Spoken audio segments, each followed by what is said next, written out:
गिबियावनो रादाब बुथुमगिरि नोंथांमोनखौ आं बरायग्रोनानै लाबाय। धेमाजि जिल्ला एक्स.एन.डि.बि इउनाइटेड फरामनि आफादगिरि जानानै दिनैहाय एन.डि.बि.नि बा अर्थात एक्स.एन.डि.बि इउनाइटेड फराम खौसेथि आफाद, बे आफादनि दिनै जोनोम सान। बे जोनोम साना दिनैखौ लानानै 3 बोसोराव आगान होबाय।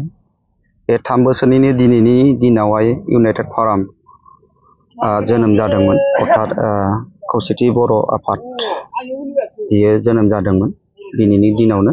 बेखौ लोब्बा लानानैनो दिनै आङो धेमाजि जिल्ला एक्स.एन.डि.बि इउनाइटेड फरामनि जानानै बे रादाबनि गेजेरजों आङो नोंथांमोननि चेनेलजों आं फोरमायहरनो सानदों। दिनैहाय मिरु हिसाबै जोंहा बिजनि जिथुनाखि गोरोबथा फराम, बेयावहाय मिरु हिसाबै बा सेन्ट्रेल हिसाबै बेहाय खुंनाय जादों दिनैनि दिनावहाय।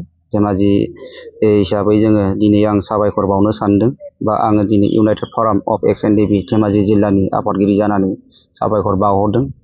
मानो होनबाथाय जोंहा मिरु हिसाबै बिजनि गोरोबथा फरामावहाय बेखौ गाजा गोमजायै खुंफुंदों।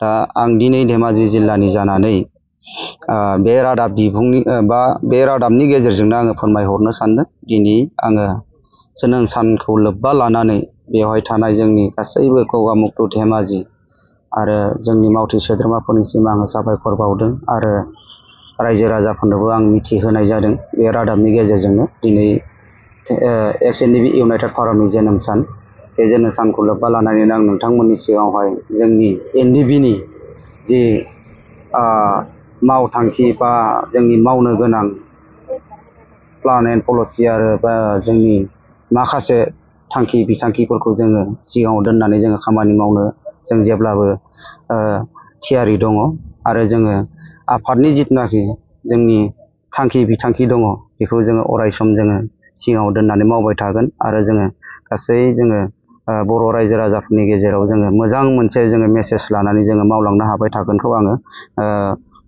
आङो मिजिंथिदों। जाहाथे जों फैबाय थानाय समावहाय जोङो जाहाथे एन.डि.बि नि जिथुनाखि मावनो थानाय आद्रा खामानिफोर दङ, जाहाथे जोङो मावनो हागोन, बेखौ आं आसा फारिदों। बेखायनो आं दिनैनि जोनोम सानखौ लोब्बा लानानै मिथिहोनाय जाबाय।